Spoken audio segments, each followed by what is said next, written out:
Salmo 83, como eu falei, às vezes a gente pergunta, né? Esses dias eu tenho orado e perguntado a Deus, por que Deus não se move em determinadas circunstâncias? Por que Deus está em silêncio? E eu fui pesquisar na Bíblia e falar assim, quando é que Deus ficou em silêncio? Por que Deus ficou em silêncio? E fui ver vários textos, e talvez você está passando por isso na sua vida, e você está se perguntando, Deus, por que o Senhor não intervém no meu casamento? Por que o Senhor não intervém com os meus filhos? Por que o Senhor está em silêncio?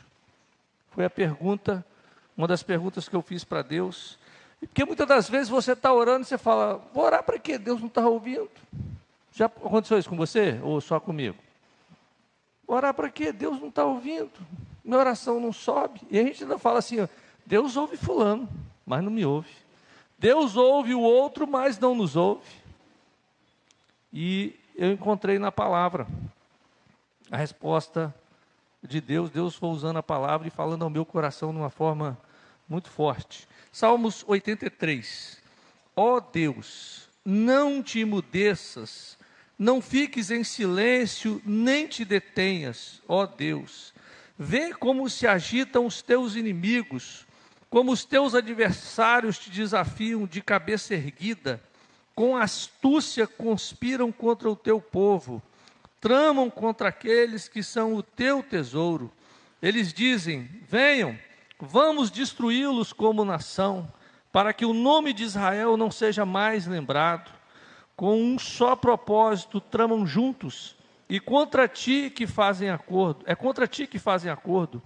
as tendas de Edom, e os ismaelitas, Moabe e os agarenos, Gebal, Amon, Amaleque, a Filistia, com os habitantes de Tiro, até a Síria aliou-se a eles e trouxe força aos descendentes de Ló. Trata-os como trataste Midian, como trataste Sisera e Jabim no rio Quizon, os quais morreram em Endor e se tornaram esterco para a terra. Faze com que os seus nobres, como com os seus nobres, o que fizeste com Oreb e Zeebe, e com todos os seus príncipes, o que fizeste com Zeba e Zalmu, que disseram, vamos apossar-nos das pastagens de Deus. Faze-os como folhas secas, levadas ao redemoinho, ó meu Deus, como palha ao vento, assim como o fogo consome a floresta e as chamas incendeiam os montes. Persegue-os com o teu vendaval e aterroriza-os com a tua tempestade. Cobre-lhes de vergonha o rosto, até que busquem o teu nome, Senhor. Sejam eles humilhados e aterrorizados para sempre. Pereçam em completa desgraça. Saibam eles que tu, cujo nome é Senhor, somente tu és o Altíssimo sobre toda a terra. Queridos, esse texto, aqui Asaf, nesse salmo, ele está se lamentando, e ele diz o seguinte, ó Deus, não guarde silêncio, não te cales, nem fique impassível. Esse lamento surge no reinado de Josafá. O povo estava cercado, a crise se estabeleceu, e o povo começou a orar, os profetas começaram a clamar, mas Deus não respondia. Já aconteceu com você isso? Você clamar, você orar, você chorar, e Deus não responder. Queridos, em momentos de crise na saúde, em momentos de crise conjugal, financeira, crise existencial, todo mundo anseia pela segurança e a resposta de Deus. E a grande frustração é quando Deus se cala por dias, semanas e meses. E lendo a palavra você vê que Deus se cala por períodos até maiores. E talvez você está passando por esse período que você clamou, que você pediu, e Deus está em silêncio. A sua família está com problema, e você fala, mas Deus, por que o Senhor não intervém? E nós olhamos para a nossa família, olhamos para a família do outro, e nós começamos a comparar o agir e o mover de Deus, como se Deus, e aqui o profeta, o Asaf, ele coloca como obrigação de Deus e coloca tudo que Deus tem que fazer. Ó, você tem que cuidar disso, você tem que fazer aquilo. E ele começa a questionar Deus. Queridos, no momento quando nós estamos, nesse período do silêncio de Deus, é um momento difícil. Vou te falar porque eu passei por isso, já algumas vezes. E na pandemia, quando meu pai foi internado, Deus ficou em silêncio. E você imagina, ficou internado, morreu, e até o velório, Deus não respondia o porquê. E eu falei, agora também não adianta mais responder, ele já morreu. Mas aí Deus responde de uma forma totalmente diferente. Aí você vê que Deus, ele não é homem, ele não precisa das nossas ferramentas, ele tem as ferramentas dele e são ferramentas profundas. É por isso que no momento de dor, no momento da angústia, nós temos que nos voltar para quem Deus é. E eu li alguns textos essa semana, e um que eu achei interessante, o escritor James Long, ele escreveu um livro que diz assim, por que Deus fica em silêncio? E eu fui ler, não consegui ler o livro todo, mas li os principais tópicos do livro, e algumas coisas eu aprendi com ele. Ele diz o seguinte, olha, Deus fica em silêncio, primeiro, ele quer ensinar alguma coisa. Então Deus usa o silêncio para ensinar a esperar.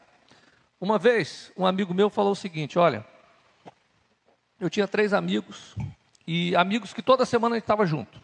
Toda semana a gente se encontrava, ia para a pizzaria, saía, e aí eu senti no coração o ficar em silêncio com os 3 amigos. Não liguei, dei uma afastada. Não briguei com eles, eu simplesmente fiquei em silêncio. E sabe o que aconteceu? Dos 3 amigos, só sobraram um começou a perguntar para todo mundo, por que fulano sumiu?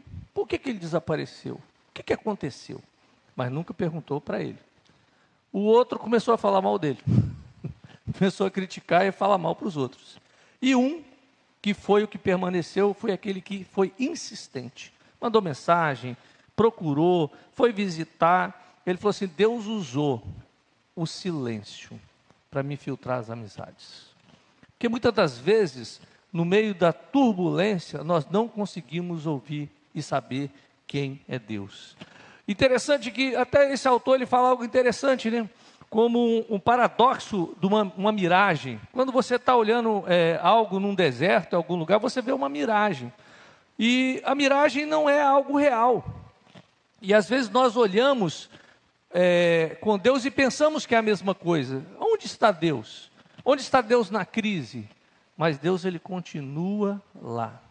Mesmo acontecendo qualquer problema, você pode não estar vendo nem ouvindo, mas ele sempre está presente e sempre está perto.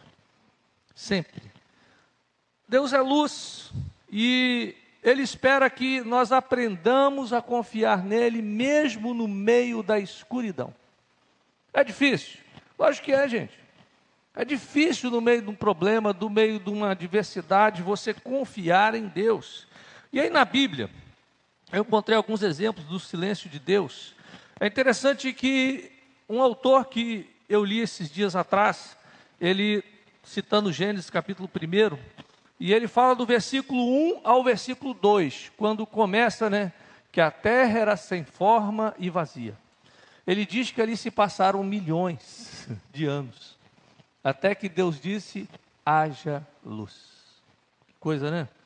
Deus ficou em silêncio por milhões de anos, até ele dizer, haja luz.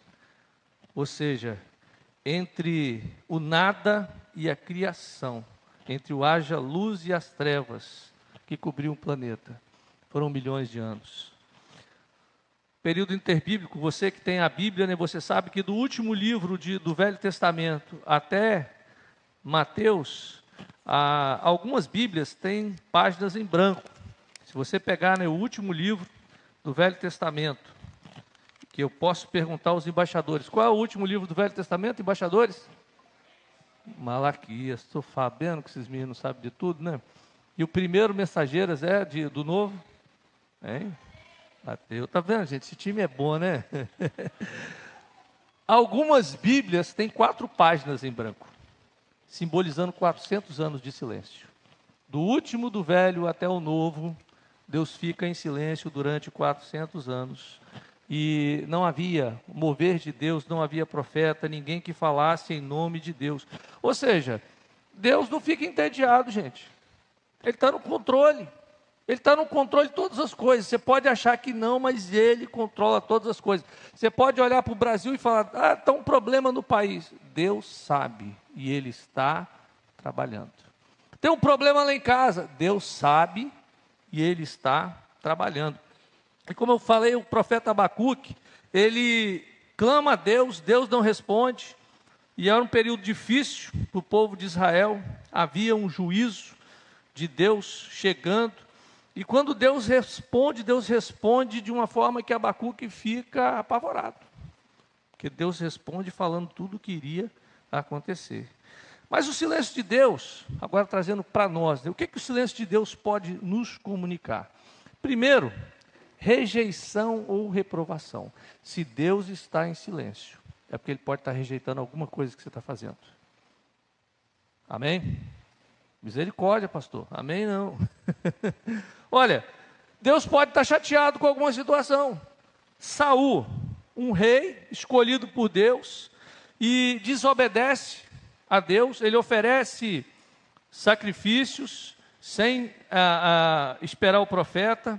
Ele poupou os amalequitas e os seus bens, contrariando a ordem que Deus tinha dado. Samuel confrontou Saul, dizendo que Deus havia realmente rasgado o seu reino e entregue a outro. E a partir daí Deus não fala mais com Saul. E sabe o que acontece? Aí você vê Saul consultando profetas. E os sacerdotes, eles tinham no seu manto, eles colocavam uma couraça na frente com 12 pedras. Era chamado de Urim-Turim, que se consultava a Deus, e através dessas pedras Deus respondia ao sacerdote. Deus não respondeu a Saul. Saul clamou e Deus não respondeu. E sabe o que Saul faz? Saul vai consultar a pitonisa de Endor. Vai procurar uma quiromancia. E às vezes acontece isso. Deus não está respondendo, porque Ele quer que a gente mude alguma coisa, aí a gente vai atrás de quem? Tem uma irmãzinha que ora ali no poço ali, que o negócio é um mistério. Tem tal lugar, e fica pulando de igreja, ouvindo coisas que não é aquilo que Deus tem para você. O silêncio de Deus é o momento de começar a avaliar a minha vida.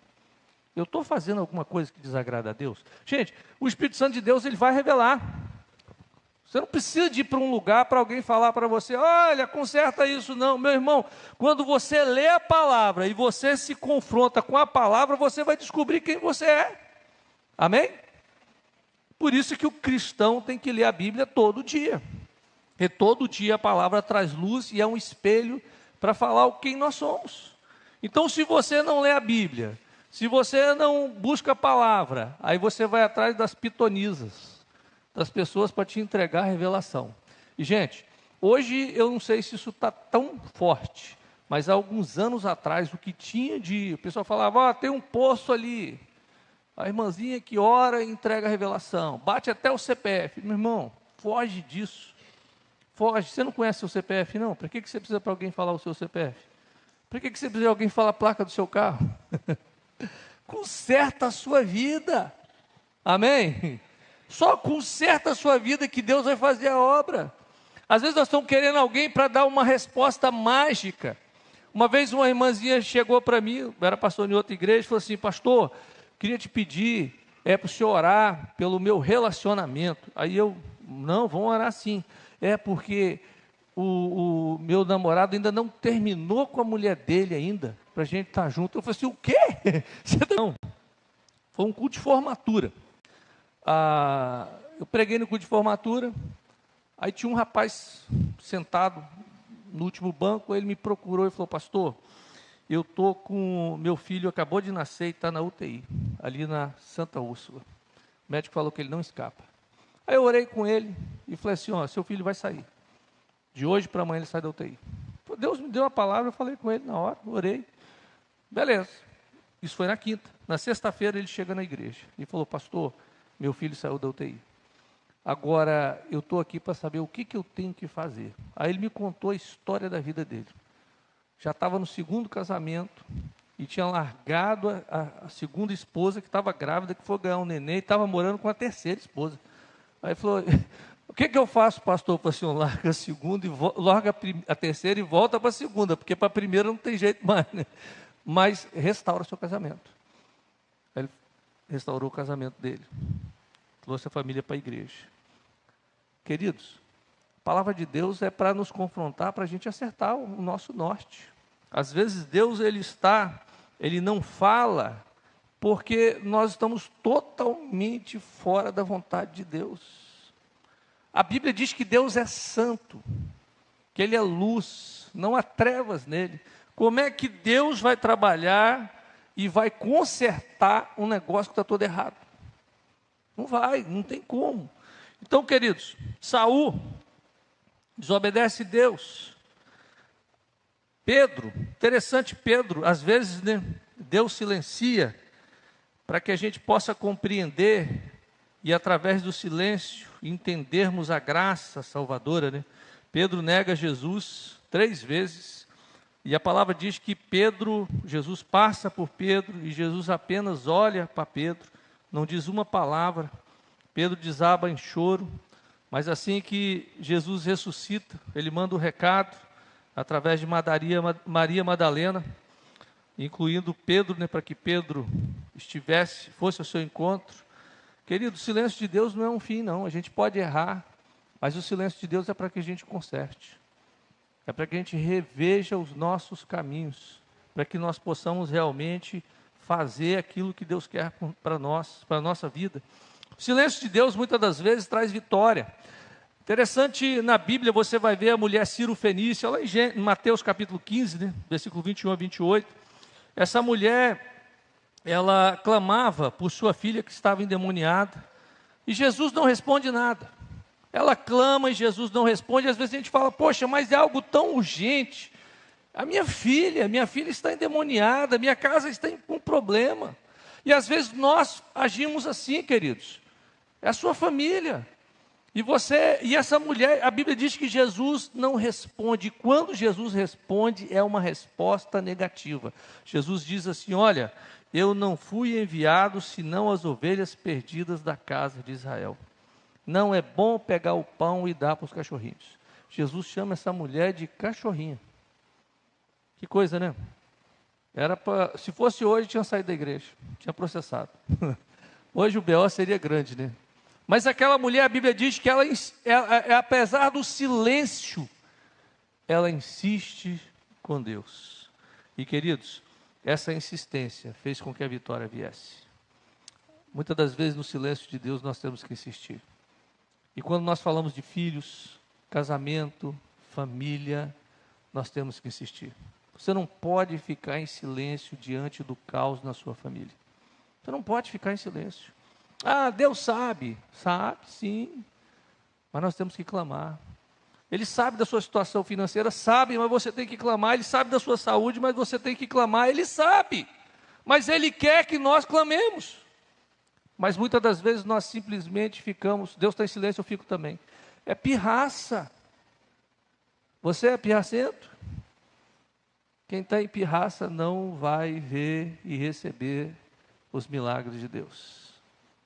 Amém? Amém, gente? Eu estou sentindo que vocês estão em silêncio, por quê? O silêncio, às vezes, queridos, é por causa da provação.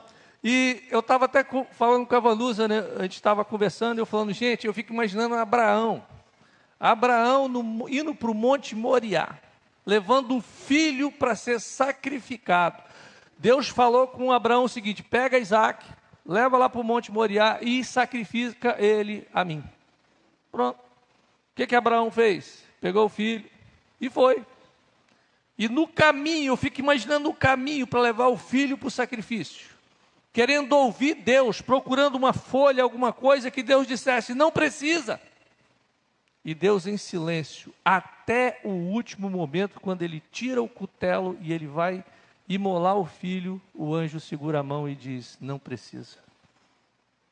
Às vezes Deus espera você ir para a UTI. Às vezes Deus espera ir para o advogado, ir para o juiz. Ele está provando você. E Jó? Pensa num homem que sofre igual Jó. Você pega lá no capítulo 1, quando Satanás está na reunião entre os filhos de Deus. E ali, Satanás diz o seguinte: ó, o teu servo Jó, é próspero porque o Senhor abençoa ele, tira tudo para ver o que acontece. E aí do capítulo 1 até o capítulo 38, só desgraça. Perde 10 filhos, perde os bens, perde a saúde. E para completar, gente, quando você está com um problema, ficar alguém falando com você, não é pior? Você está passando dificuldade, alguém fica: não te avisei? Isso dói mais do que a perda. O cara não sabia por qual filho chorar, foram 10. Saúde foi embora, o dinheiro para pagar os remédios foram embora, o cuidado foi embora. E agora as pessoas falando para ele: olha, você fez uma coisa errada, Jó. E ele já devia ter vasculhado toda a vida para saber aonde errou. E o pessoal fala: você errou. Imagina a situação de Jó. Aí lá no capítulo 40, Jó ele declara, né? Antes eu te conhecia de ouvir, mas agora os meus olhos te contemplam. Deus às vezes fica em silêncio para que nós sejamos provados. Silêncio da cruz. É interessante que Jesus, ele experimentou o silêncio de Deus. Gente, o Filho de Deus, no Getsemane, ele ora, e a Bíblia diz que ele soa gotas de sangue, e na oração Jesus fala: Pai, passa esse cálice. Imagina. E a Bíblia diz que Deus ficou em silêncio. Jesus na cruz, Deus estava em silêncio e Jesus fala: Pai, por que me abandonastes? Imagina o silêncio. Queridos, esse silêncio foi até o 3º dia, quando Jesus ressuscitou, para que o Filho descesse às partes mais baixas da terra, ao abismo, esmagando a cabeça da serpente e levando os santos à presença de Deus.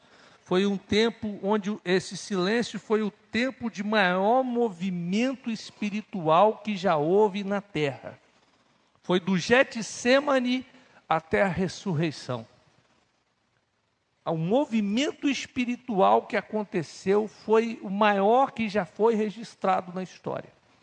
Um dia lá no céu nós vamos entender isso. Jesus descendo às profundezas para pegar a chave do inferno e nos dar a vitória completa sobre a morte. E às vezes nós não queremos esperar ou não sabemos esperar Deus trabalhar. E para a gente caminhar, né, para o final, eu estava lendo Deuteronômio esses dias, lá no capítulo 32, quando a palavra fala como Deus cuidou de Israel, né, como a águia, né? Deus fala: ó, cuidei de vocês como a águia. E eu comecei a pensar sobre isso, porque a águia, ela, quando vai botar os ovos, ela prepara um ninho muito bem preparado. Ela pega galhos e faz uma base, depois ela começa a colocar folhas para ficar bem confortável, e depois ela começa a colocar pena, ela vai tirando da própria pena e enche o ninho fica muito confortável. Aí ela coloca o ovo, e aí ela choca esse ovo, aí nasce o filhotinho. E esse filhote, comida fresca todo dia. Ele faz, comida na boca. A águia é caçadora.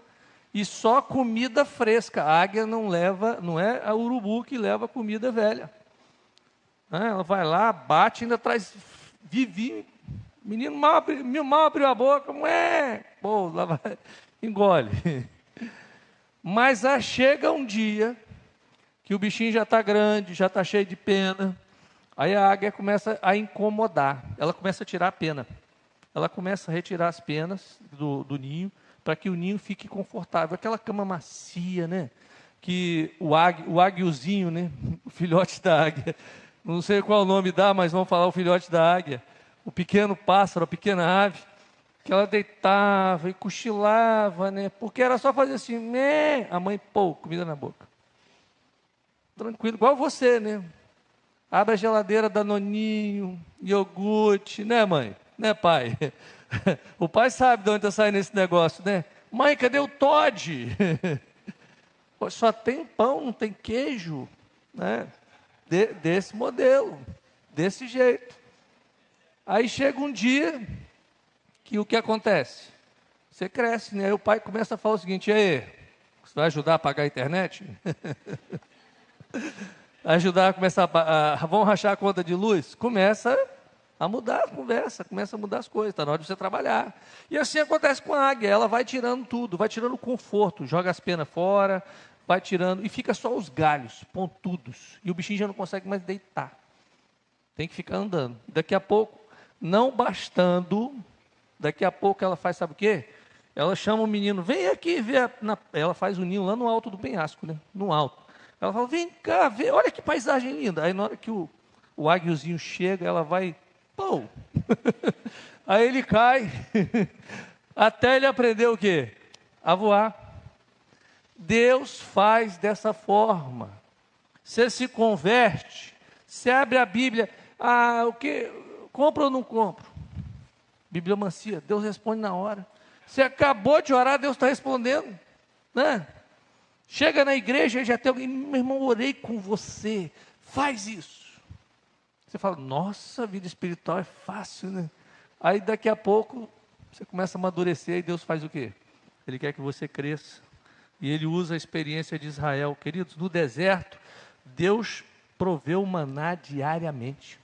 40 anos, alimento especial vindo do céu. Era um alimento que não engordava, mulheres. Podia comer à vontade e não engordava. Está todo mundo querendo descobrir o que é esse maná, né? Aí quando entraram na terra, quando pegaram os primeiros frutos da terra, o maná cessou. A mesma coisa com Deus. Durante 40 anos no deserto, as vestes e as sandálias de Israel não envelheceram, nem se gastaram. Ou seja, Deus cuidou deles. O povo teve direção, uma coluna de fogo e uma nuvem. Ou seja, eram guiados pelo Espírito. Ou seja, Deus sempre cuidou. Mas mesmo quando você amadurece, Hebreus diz, capítulo 13, versículo 5, de maneira alguma te deixarei, nunca jamais te abandonarei. Deus não nos abandona. Ele quer que nós cresçamos. As provas são para que eu e você, nós voltemos à palavra de Deus. Voltemos para a vontade de Deus. Deus tem uma vontade para a sua vida. A vontade de Deus é boa e agradável. A vontade de Deus nem sempre é aquilo que nós queremos. Tem gente que fala assim, pastor, e aí? Você vai mudar para tal lugar? Eu falei, meu irmão, Deus não mandou. Não mandou. Fazer o quê? Vou porque eu quero? Seria tão bom, né, estar do lado da minha filha, do meu genro, do meu neto. Mas Deus não mandou, gente. Você tem que estar onde Deus mandou você estar. Vai fazer diferente. Aí vem a prova, né? Aí vem a dificuldade. E no mundo espiritual isso é muito sério. Nós temos que entender que nós estamos onde nós fomos colocados.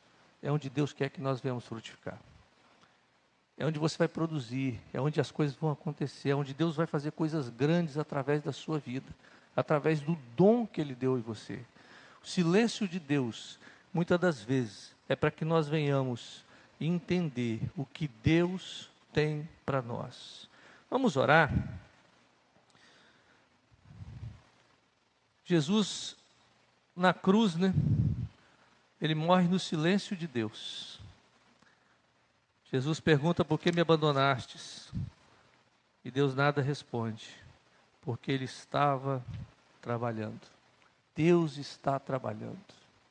Deus está. Como eu disse, passei já por várias experiências onde Deus ficou em silêncio. E no meio do silêncio, eu não entendi. No meio do silêncio, eu questionei Deus.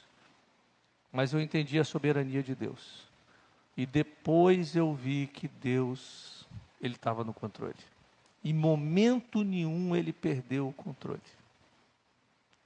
E nós estamos orando pelo nosso país. Queridos, uma nação, a gente que viaja e vai para outras nações, outros países, e nós chegamos no Brasil, não tem lugar igual ao Brasil. Não tem. Quando você roda, a gente roda o Nordeste, a gente roda o Brasil pelas missões, não tem lugar igual ao Brasil. E para dizer a verdade, não tem lugar melhor do que o Espírito Santo. Sou mineiro, mas esse é o melhor lugar que existe, é o Espírito Santo. Não tem, gente. Está quente, no máximo 32 graus. Né? Está frio, deu 18. É perfeito. Praia. O Brasil não tem terremoto. O Brasil não cai neve. O Brasil não tem furacão. O único lugar no mundo que tem 3 colheitas por ano é o Brasil. Sabia?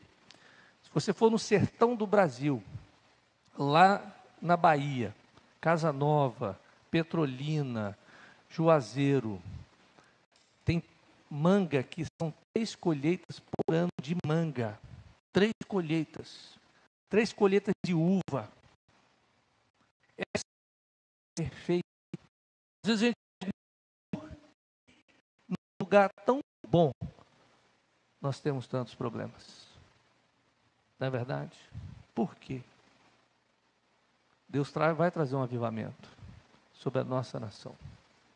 O avivamento que Deus vai trazer é diferente de tudo aquilo que você está pensando. Não é a igreja pintar a parede de preto, não é a iluminação, não é as modas que nós estamos vendo. Tem muita moda, tem coisa que é boa. Se eu tivesse dinheiro, eu subiria a montanha. Mas eu não tenho para subir a montanha. E como o Jonathan disse que só tem um saco de comida para durar uns 3 dias, então também não. Mas, queridos, é muita moda sendo criada. Isso não é avivamento. Avivamento é eu voltar para a palavra de Deus, para a vontade de Deus. Que vai restaurar casamentos é a palavra de Deus, é onde a voz de Deus se coloca. É isso aqui que vai fazer a diferença e nós temos que buscar a palavra de Deus e a vontade de Deus.